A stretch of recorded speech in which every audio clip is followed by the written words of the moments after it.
तंत्र मंत्र की दुनिया एक ऐसी दुनिया है जिसमें पढ़े लिखे लोग भी न जाने कैसे फंस जाते हैं और फिर क्या कुछ होता है। लेकिन आज की कहानी के जब आप क्लाइमेक्स तक पहुंचेंगे तो जहां से कहानी शुरू होती है क्लाइमेक्स तक पहुंचते पहुंचते बहुत सारी चीज़ें बदल जाएंगी। ये कहानी है 2019 की। तारीख थी 3 फरवरी और जगह बेहद खूबसूरत उदयपुर। उदयपुर के पास एक पुल है और उसके नीचे एक नदी। रात के वक्त कुछ लड़के वहां से गुजर रहे थे। अचानक वो देखते हैं कि पुल के करीब एक महिला की लाश पड़ी है और थोड़ी दूरी पर एक कार पलटी हुई है। वो फौरन पुलिस को इन्फॉर्म कर देते हैं। पुलिस मौके पर आती है, लाश को कब्जे में लेती है। इसके बाद तफ्तीश शुरू करती है कि कौन है मरने वाली। ज़्यादा मुश्किल होती नहीं क्योंकि कार के रजिस्ट्रेशन नंबर के ज़रिए पता चल गया था कि मरने वाली कौन है। ये देर रात 3 फरवरी 2019 की बात थी। अब 4 फरवरी की तारीख आ गई। 4 फरवरी को उदयपुर के एक पुलिस स्टेशन में एक महिला जाती है और एक मिसिंग रिपोर्ट लिखाती है। वो कहती है कि मेरी एक छोटी बहन है और वो छोटी बहन कल रात से लापता है। अब पुलिस ने रिपोर्ट लिखी। जो लड़की लापता थी, जो महिला, उसका नाम था रिचा, और जिसने कंप्लेंट लिखाई वो रिचा की बड़ी बहन चारुलता। चारुलता ने बताया कि रिचा यहीं उदयपुर में रहती है। कल रात अचानक वो अपनी 12 साल की बेटी से कहती है कि उसे कुछ ज़रूरी काम है, वो 1 घंटे में लौट आएगी, लेकिन लौटती नहीं है। फिर बेटी का फ़ोन आता है अपनी मौसी के पास, उसे पता चलता है। वो लोग ढूंढते हैं, इधर उधर देखते हैं, कहीं नहीं मिलती तो अगले दिन गुमशुदगी की रिपोर्ट लिखा देते हैं। अब इधर रात को ही देर रात एक लाश मिली, लेकिन तब तक ये खबर चारुलता तक नहीं पहुंची थी। अगली सुबह हुई, चारुलता पुलिस स्टेशन पहुंची, तब वहां पता चला कि कुछ दूरी पर एक लाश मिली और एक कार। चारुलता को पुलिस अपने साथ मौके पर ले गई। जब पुलिस टीम मौके पर पहुंचती है तो वहां पे वैसे भी उनको तफ्तीश करनी थी। तो देखते हैं जिस जगह पे लाश मिली थी और जिस जगह पे कार पलटी हुई थी, उसको देखकर कहीं से भी नहीं लगता था कि ये रोड एक्सीडेंट का मामला है। उसकी वजह ये कि कार पलटी बेशक थी, लेकिन कार के सारे जो शीशे थे वो सलामत थे। कहीं ऐसी कोई कार पे डेंट पेंट इस तरह की चीज़ें नहीं। ऐसा लगता था जैसे बड़े प्यार से किसी ने कार को पलटा हो। जिस जगह पर लाश मिली थी वहाँ पर घिसटने के या बाकी किसी चीज़ के निशान नहीं थे, सिवाय कुछ खून के। तो फॉरेंसिक टीम, बाकी टीमों ने जब मौके का मुआयना किया तो ये पहली नज़र में साफ हो गया कि एक रोड एक्सीडेंट का केस नहीं है और ये मामला कुछ और है। फिर पोस्टमार्टम रिपोर्ट आई तो पता चला कि ये मर्डर है। सर पे किसी वजनी चीज़, शायद पत्थर से मारा गया। अब जो एक्सपर्ट्स थे उन्होंने कहा एक्सीडेंट को देखा, सड़क देखा, कहीं घिसटने का निशान नहीं, दूर दूर तक रोड एक्सीडेंट के कोई सबूत या सुराग नहीं मिल रहे थे। अब पुलिस ने पोस्टमार्टम रिपोर्ट के बाद मर्डर का केस दर्ज किया, तफ्तीश शुरू की, पूछताछ हुई। अब पूछताछ के लिए चारुलता जो बहन थी उससे पूछताछ शुरू हुई कि भाई आप बताएं अपने सिस्टर के बारे में। तो पता चला कि रिचा की 2008 में शादी हुई थी, लेकिन शादी लंबी चली नहीं और 2012 में अपने पति से डिवोर्स हो गया। लेकिन तब तक इन दोनों को एक बेटी हो गई थी। डिवोर्स के बाद अब रिचा अपने पिता के साथ ही, अपनी फैमिली के साथ ही रहने लगी। चारुलता अपने परिवार के साथ अलग रह रही थी। धीरे धीरे वक्त बीता। फिर जब डिवोर्स के 4 साल हो गए तब रिचा ने दूसरी शादी की। इस बार उसने मुंबई के एक लड़के से शादी की और बेटी अब अपने नाना नानी के पास उदयपुर में। बीच बीच में रिचा उदयपुर आती मुंबई से अपनी बेटी से मिलने के लिए, फिर लौट जाती। 5 दिन पहले 2019 यानी कि 3 फरवरी का ये इंसिडेंट है जब ये लाश मिली थी। जनवरी एंड में फिर से रिचा मुंबई से उदयपुर आई थी अपनी बेटी से मिलने के लिए और यहीं थी।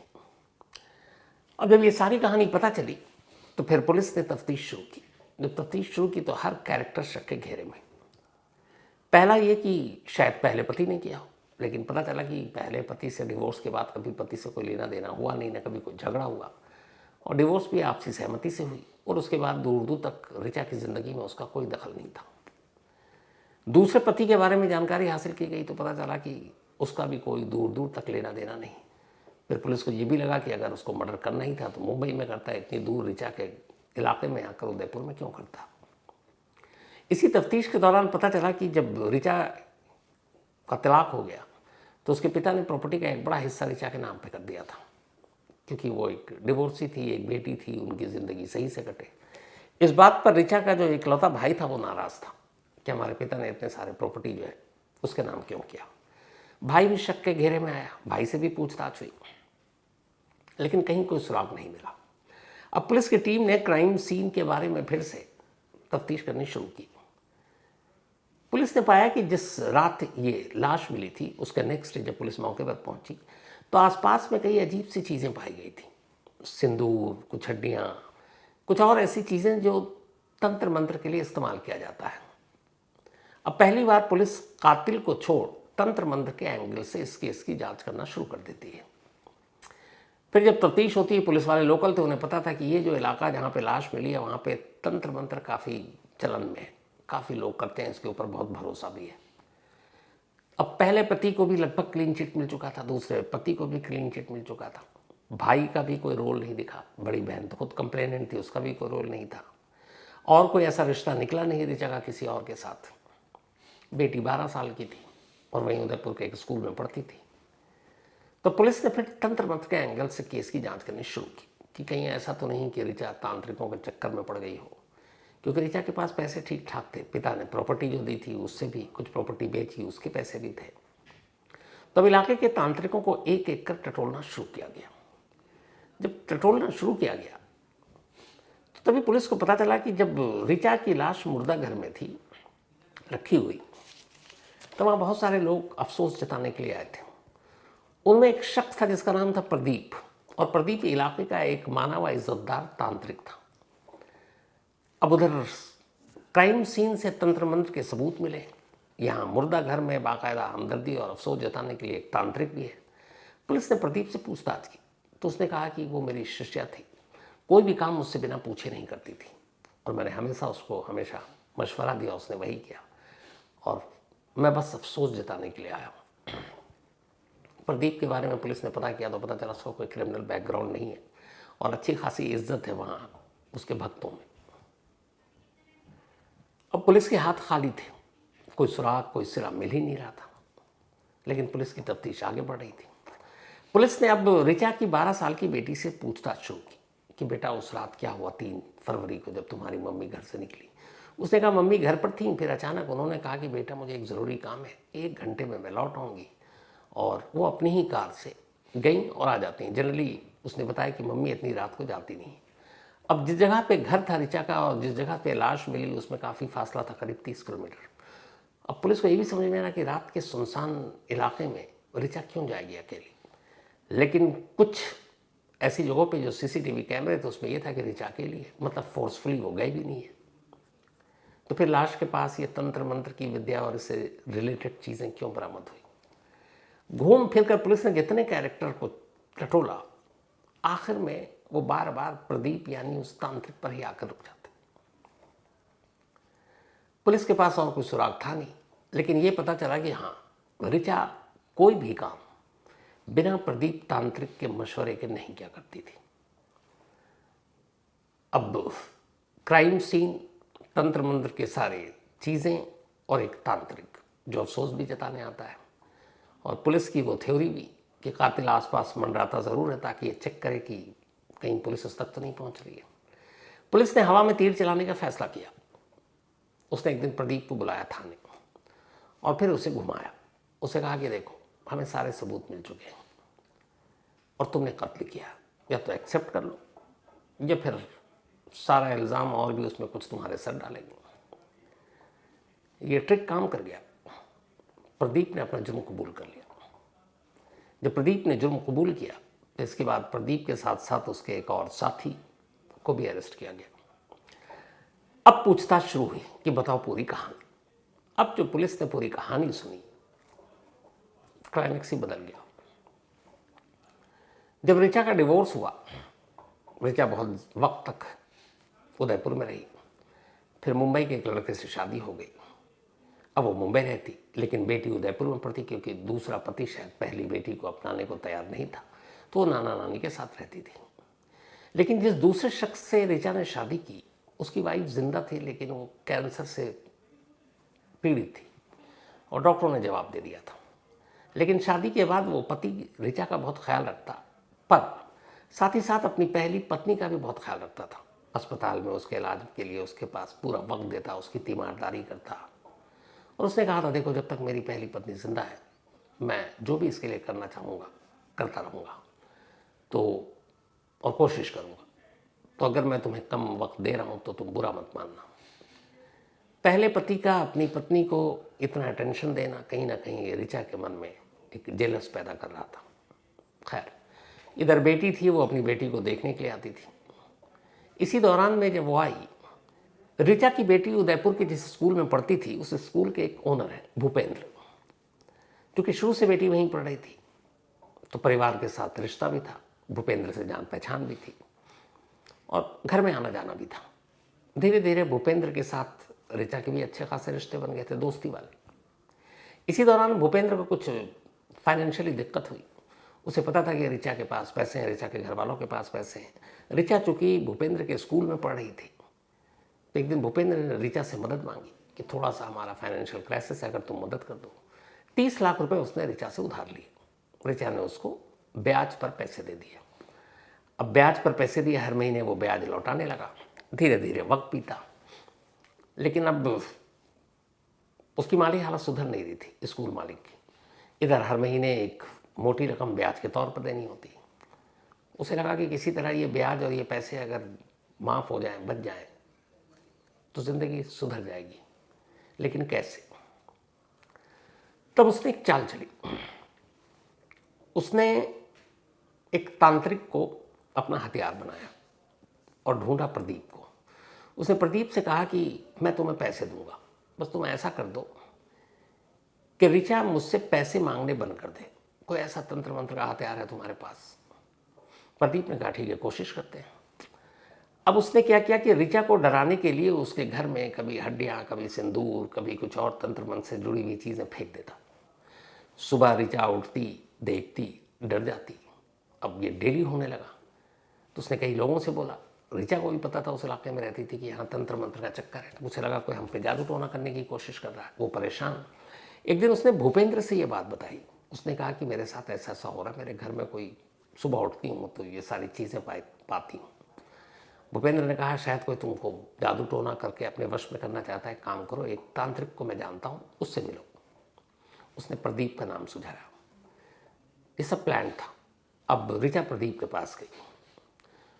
प्रदीप से उसने सारी कहानी बताई। प्रदीप ने कहा ठीक है, मैं अभी एक तंत्र मंत्र करता हूँ। उसने ऋचा को बिठाया, उसके सामने तंत्र मंत्र किया और बोला जाओ, कल से तुम्हारे घर में ऐसी कोई दिक्कत नहीं आएगी, कोई सामान नहीं आएगा। अब वो हड्डियाँ, वो सिंदूर, वो तंत्र मंत्र की सारी चीज़ें, क्रियाएँ उस घर में फेंकने वाला वो प्रदीप ही था। अब उसने ऋचा को जब ये सारी चीज़ें करने के बाद कहा कल से नहीं होगा, तब जो फेंकने वाला है उसी ने कह दिया नहीं होगा। अगले दिन से वाकई बंद। अब ऋचा हैरान, और उसका तंत्र मंत्र पर भरोसा बढ़ गया। उसे लगा ये तो कमाल हो गया। अब वो प्रदीप की एक तरह से भक्त हो गई। जो भी प्रदीप कहता वो करने लगी। एक दिन ऋचा ने अचानक प्रदीप से कहा कि जो मेरे पति हैं उनकी एक पत्नी है और वो कैंसर से पीड़ित है। डॉक्टरों ने जवाब दे दिया, लेकिन मेरा पति 24 घंटे उसकी तीमारदारी में लगा रहता है, तो आप कुछ ऐसा तंत्र मंत्र कर सकते हो कि उसकी मौत हो जाए। प्रदीप ने कहा ठीक है। अब प्रदीप था तो इधर फ्रॉड, क्योंकि घर के अंदर तो वो खुद ही फेंक रहा था, फिर खुद ही बंद कर दिया, लेकिन भरोसा जीत चुका था। उसने कहा करता हूँ। अब इसे इत्तेफाक कहिए या किस्मत कि इधर ऋचा ने कहा, उधर प्रदीप ने ये सारी चीज़ें शुरू की और उसके कुछ ही दिन के अंदर अंदर ऋचा के दूसरे पति की पत्नी की मौत हो गई अस्पताल में। कुदरती मौत थी, नेचुरल डेथ थी, डॉक्टरों ने पहले ही जवाब दिया। लेकिन जब उसने ये प्रदीप तांत्रिक को कही ये बात और उसने कहा कि मैं इस पर कुछ कर रहा हूँ, और उसके कुछ दिनों में मौत होने के बाद अब ऋचा का भरोसा और बढ़ गया कि ये वाकई तांत्रिक महान है। अब वो सारी चीज़ें वही करती जो तांत्रिक कहता। अब तांत्रिक का भरोसा जीत लिया। अब भूपेंद्र ने उससे कहा कि देखो, मैं इसको पैसे नहीं देना चाहता, अब तुम कुछ करो इसके लिए। इधर जब तांत्रिक का इतना भरोसा जीत लिया था ऋचा के मन में भी एक लालच आया। उसने कहा कि कुछ ऐसा हो जाए कि ये जो भूपेंद्र है इसको कहीं से और कर्ज ना मिले, क्योंकि 30 लाख कर्ज लिया था, हर महीने वो इंटरेस्ट यानी ब्याज उसको लौटाता था। उसने कहा इसके पास कहीं से पैसे आ गए तो ये मेरे पैसे लौटा देगा, फिर इंटरेस्ट ब्याज सब बंद हो जाएगा। वो अच्छी खासी रकम थी। उसने एक दिन प्रदीप से कहा कि तुम एक ऐसा कुछ करो तंत्र मंत्र कि भूपेंद्र को कहीं से कोई पैसे नहीं मिले, कोई माली मदद नहीं मिले और वो ऐसे ही परेशान रहे, तो उससे मेरा जो है हर महीने का इंटरेस्ट वो आता रहेगा और जब इसके पास पैसे नहीं होंगे तो एक दिन इसके स्कूल और बाकी चीज़ें, प्रॉपर्टी जो है वो मैं अपने नाम करा लूँगी। उसने वादा किया। प्रदीप ने कहा ठीक है। ऋचा ने कहा इस काम के लिए मैं तुम्हें 1 लाख दूंगी। उसने प्रदीप को 1 लाख रुपए दे दिया। इधर प्रदीप ने पैसे लिए और जाकर भूपेंद्र को बता दिया। अब भूपेंद्र ने कहा कि देखो उससे जो 30 लाख लिए हैं और ये जो महीने का इंटरेस्ट दे रहा हूँ मुझे न देना पड़े, इसके लिए तुम कुछ करो, मैं तुम्हें 2.5 लाख दूंगा। यहाँ से हो गया डबल क्रॉस। प्रदीप तांत्रिक ने ऋचा से भी पैसे लिए और उसने भूपेंद्र से भी पैसे लिए, लेकिन प्रदीप को अपनी असलियत पता थी। उसने कहा तंत्र मंत्र से मैं कुछ नहीं कर पाऊंगा। फिर उसने भूपेंद्र से कहा एक ही इलाज है और वो ये कि ऋचा को रास्ते से हटा दो। भूपेंद्र तैयार हो गया। इसके बाद 3 फरवरी की रात प्रदीप ऋचा को फ़ोन करता और कहता है कि भूपेंद्र के लिए जो मुझे तंत्र मंत्र करना है ताकि उसकी माली हालत बुरी रहे और उसकी प्रॉपर्टी स्कूल तुम्हारे कब्जे में आ जाए, तो आज करना है। उसके लिए तुम्हें आना पड़ेगा, लेकिन अकेले और किसी को बताना नहीं, वरना फिर ये सारा टोटका खत्म हो जाएगा। ऋचा को लगा इतना बड़ा काम हो रहा है। रात को निकलती है बेटी से कहकर मैं आ रही हूँ। अब वो पहुँचती है बताई हुई जगह पर। वहाँ उसे प्रदीप मिलता है। साड़ी जो गाड़ी जो है सड़क किनारे खड़ी करता है, उसके बाद उसे एक पत्थर पे बिठाता है और कहता है आँख बंद रखना, जब तक मैं नहीं खोलूँ आँख मत खोलना। फिर उसका एक साथी था, वो पीछे जाता है, ऋचा की आंखें बंद, वो पीछे से एक बड़ा सा पत्थर मारता है सर पर। ऋचा की वही मौत हो जाती है। उसके बाद दोनों मिलकर गाड़ी को धक्का देते हैं और पलट देते हैं ताकि रोड एक्सीडेंट के, और फिर ये लोग निकल आते हैं। अब ये सारी कहानी हो गई।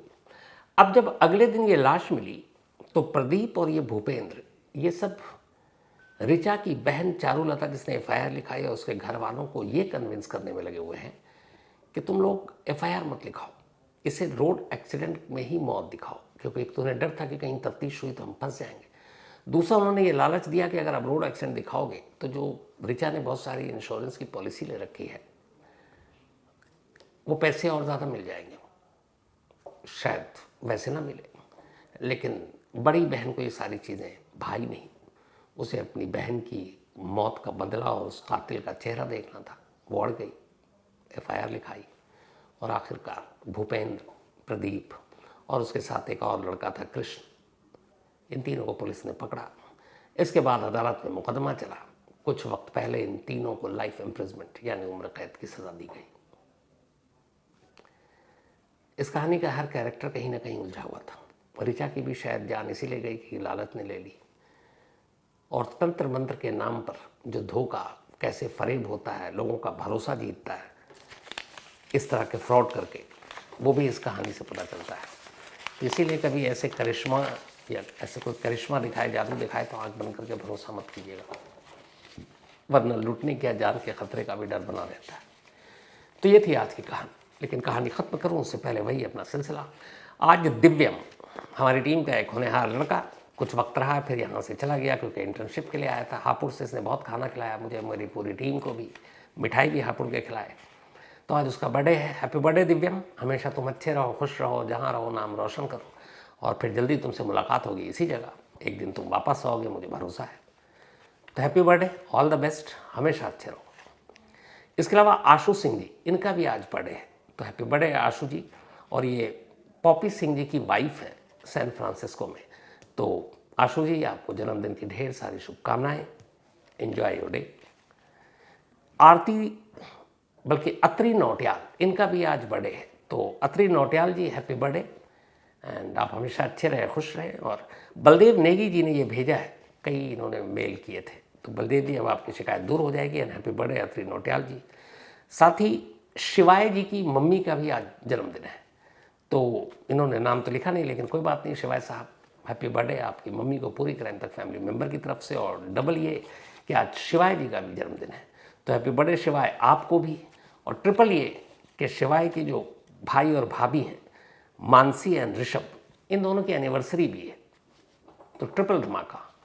तो Mansi ji and Rishabh ji, happy anniversary, आप दोनों अच्छे रहें। मम्मी जी आपको हैप्पी बर्थडे, एंड शिवाय साहब आपको भी जन्मदिन की ढेरों शुभकामनाएं।